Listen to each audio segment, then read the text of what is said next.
Chapter 2. The Initiation. There is a way which seemeth right unto a man, but the end thereof is the ways of death. Proverbs 14:12.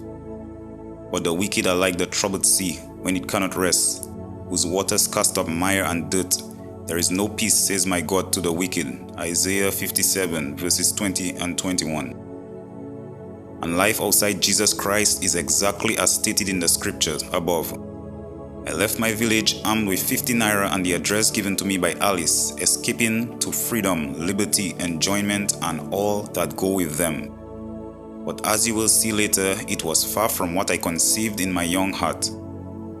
When I arrived in Lagos, it was so beautiful, my eyes and I compared it with heaven, whatever heaven is like. I saw all those beautiful buildings, and on each face I could see happiness, so I thought.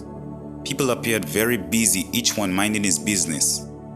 I was excited and said to myself, now I know I am free.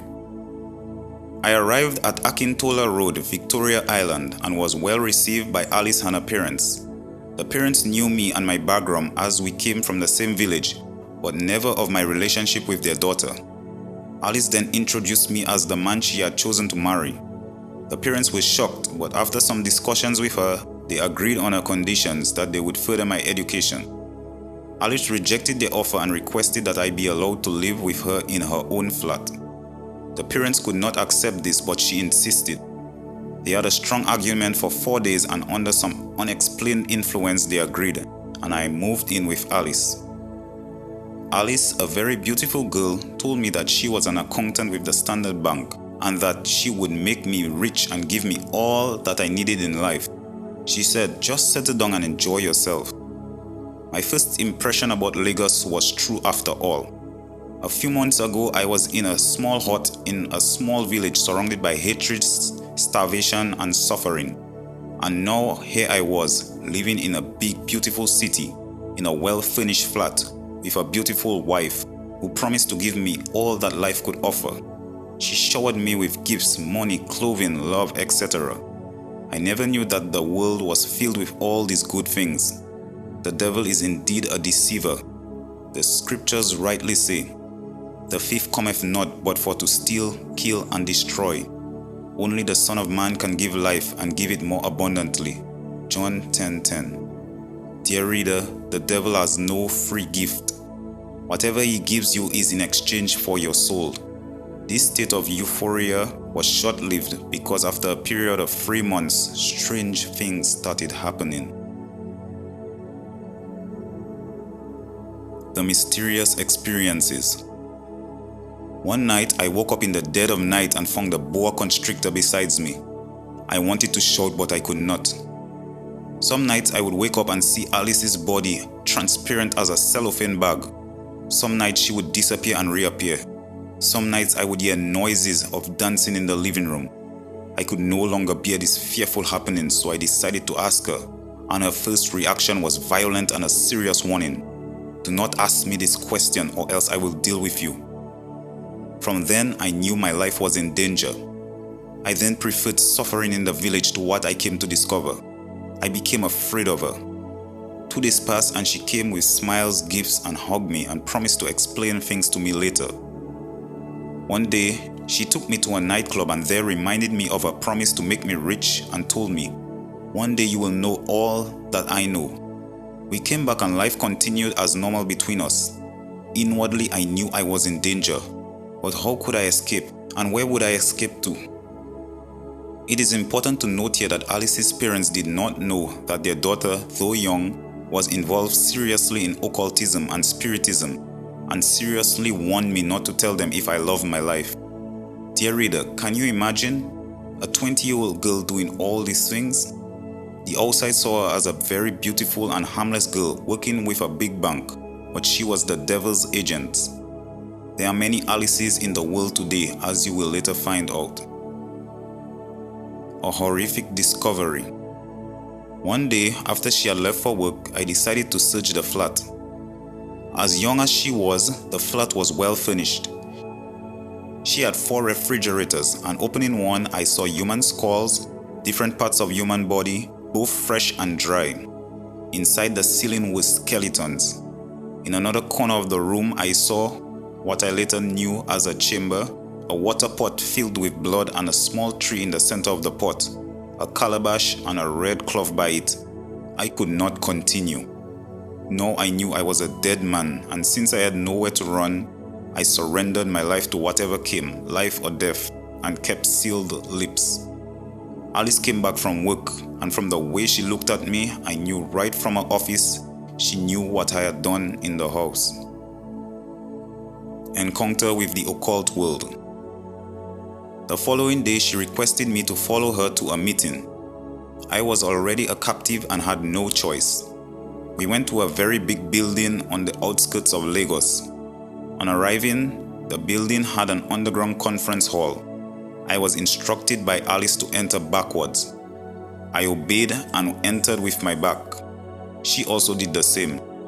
The hall was very large, with about 500 young men and women seated in a circle, and seated above them was a man whose head could only be seen and without a body, as the leader. Some of these young people were students, undergraduates, graduates, teachers, etc. Alice pressed a button on the wall and a seat came out from the ground, and I sat. She did the same and another came out for her, and she sat. She introduced me to the congregation as a new member, and they applauded and welcomed me. Alice was promoted as a result of this. All that they were discussing in the meeting, I never understood. At the end of it, as we were about to leave, I was asked to come back the following day by the leader. This was my first encounter with the occult world.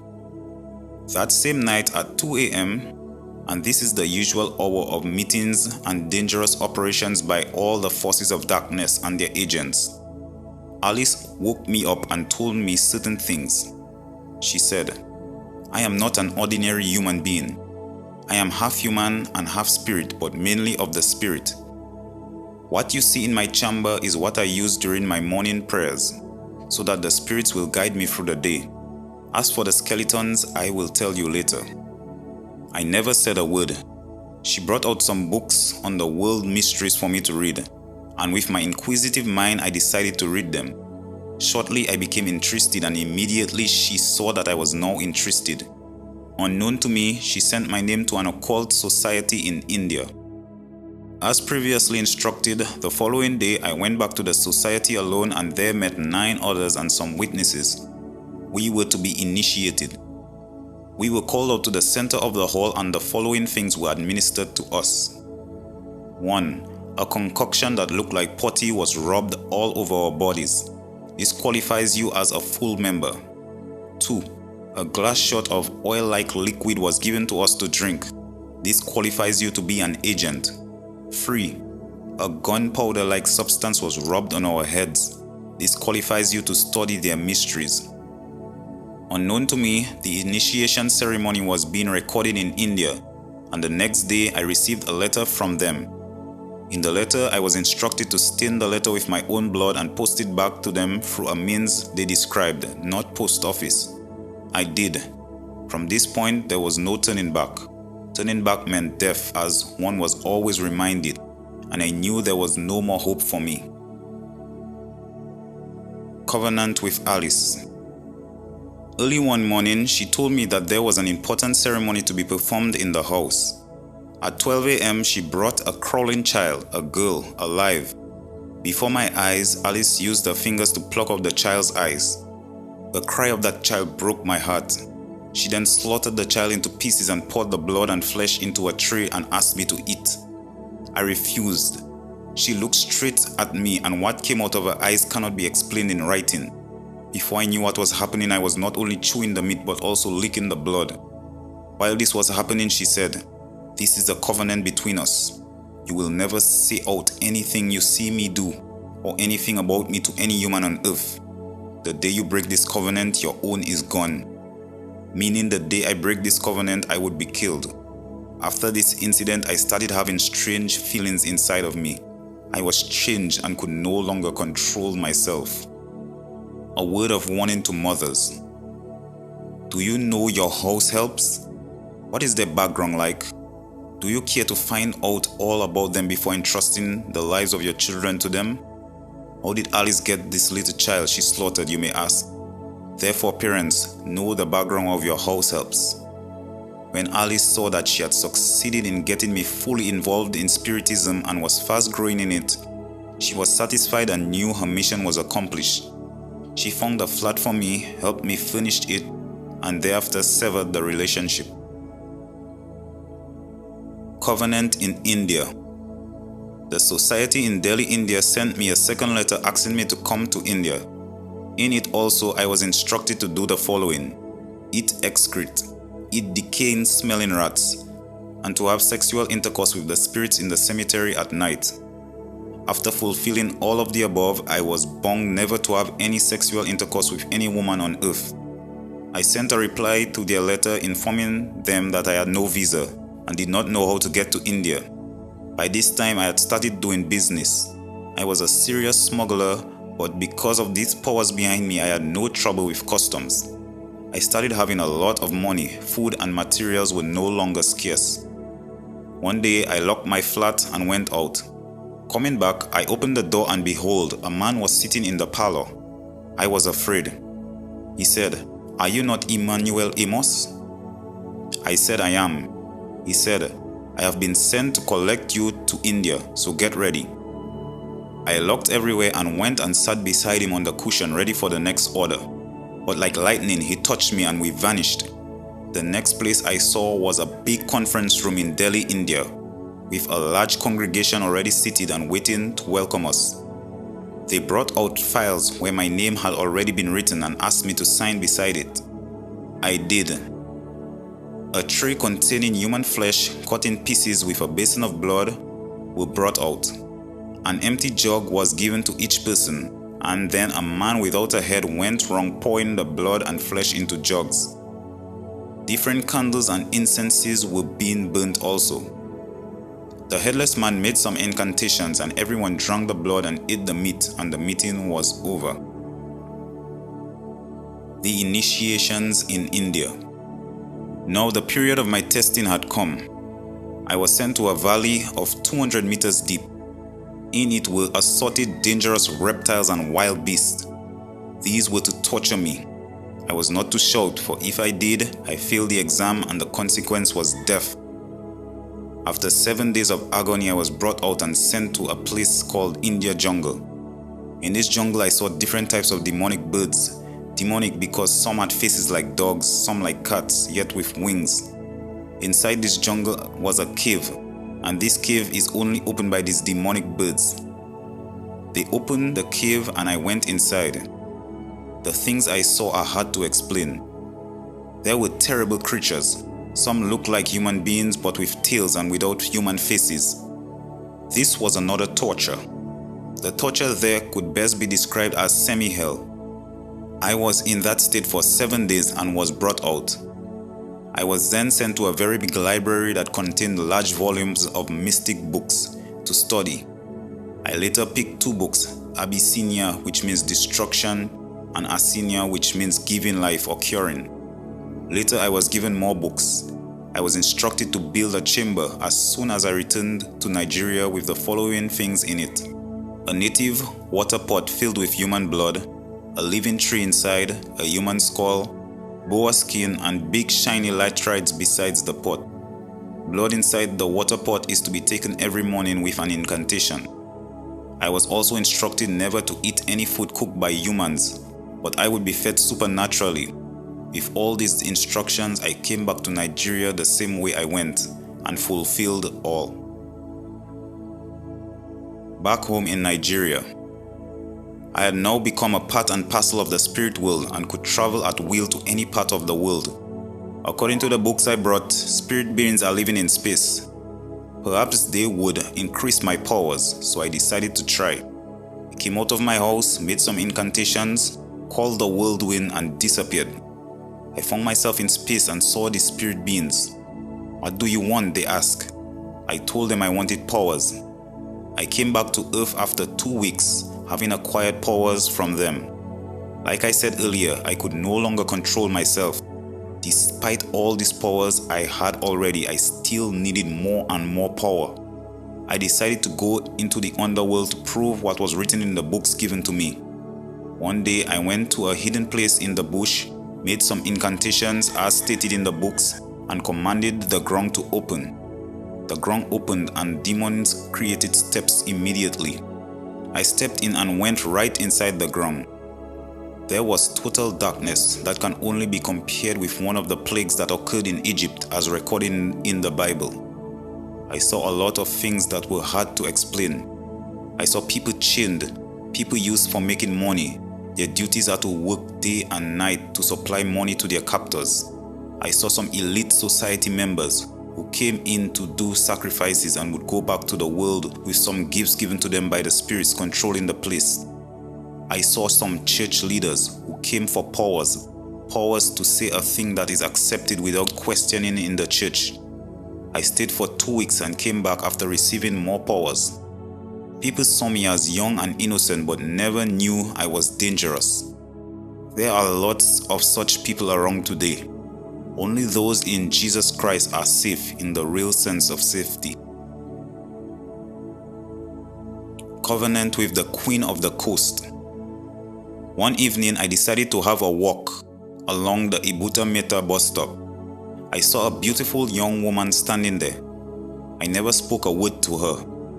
The next day while passing, I also saw her still at the same spot. The third day, I saw her still at the same spot while passing, and she called me. I stopped and introduced myself to her as Emmanuel Amos, but she refused to introduce herself. I asked her name and address, but she only laughed. She asked me mine and I told her the street only. When I was about leaving, she said she would visit me one day. In my mind, I said that was impossible. I did not give her my house number. How then could she come? But true to her words, I heard a knock on my door after a week of the meeting at the bus stop. There she was, the mysterious lady. I welcomed her in and in my mind wondered who this beautiful lady was. And did she know that she was treading on dangerous grounds? I entertained her and she left. After this first visit, her visits became regular without any relationships. I noticed that in a visit she kept a particular time and would not come a minute earlier or later. In some of her visits, I would take her to the Lagos Bar Beach or to the Paramount Hotel or Ambassador Hotel.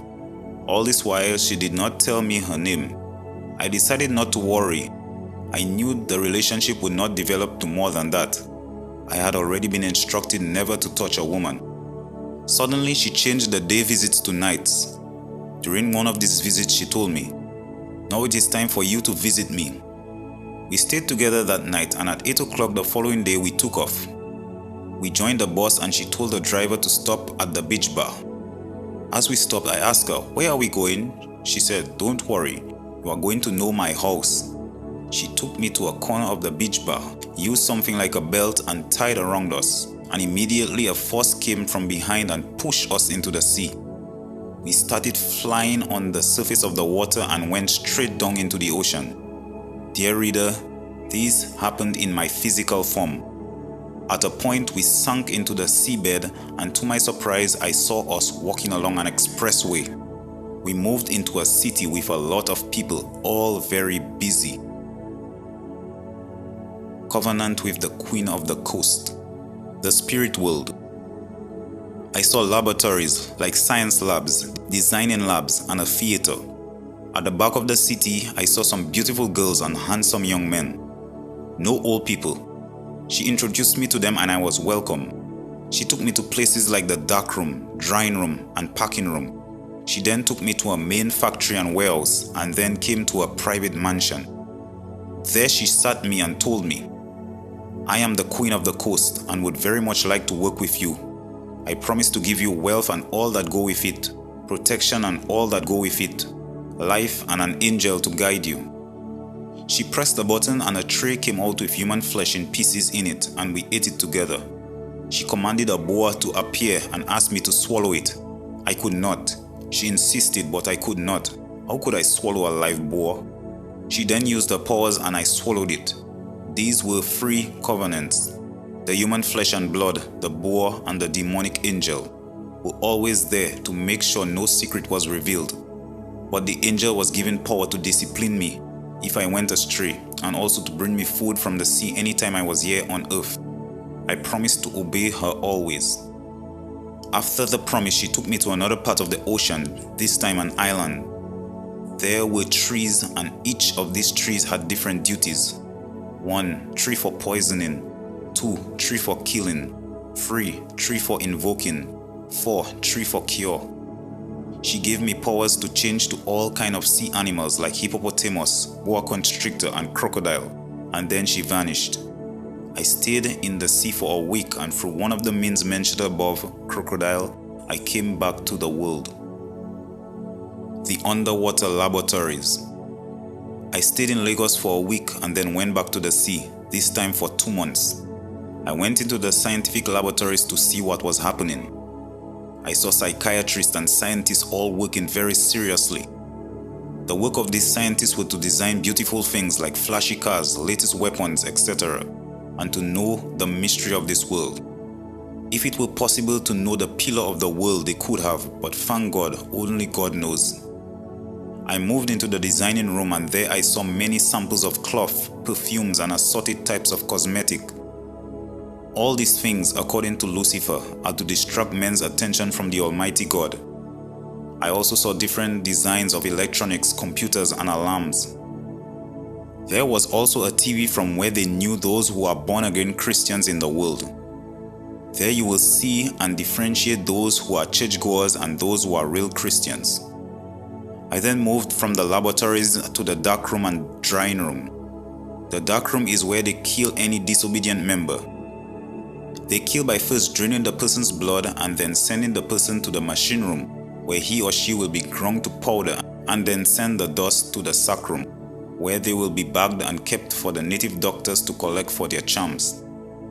There were more things which are hard to explain in writing. Despite all these powers in me, I was still not yet qualified to meet Lucifer, but only qualified to be his agent. All the same, I was satisfied that I now had powers and could face, challenge, and destroy things at will. Could there be any other powers anywhere? I mused within my mind.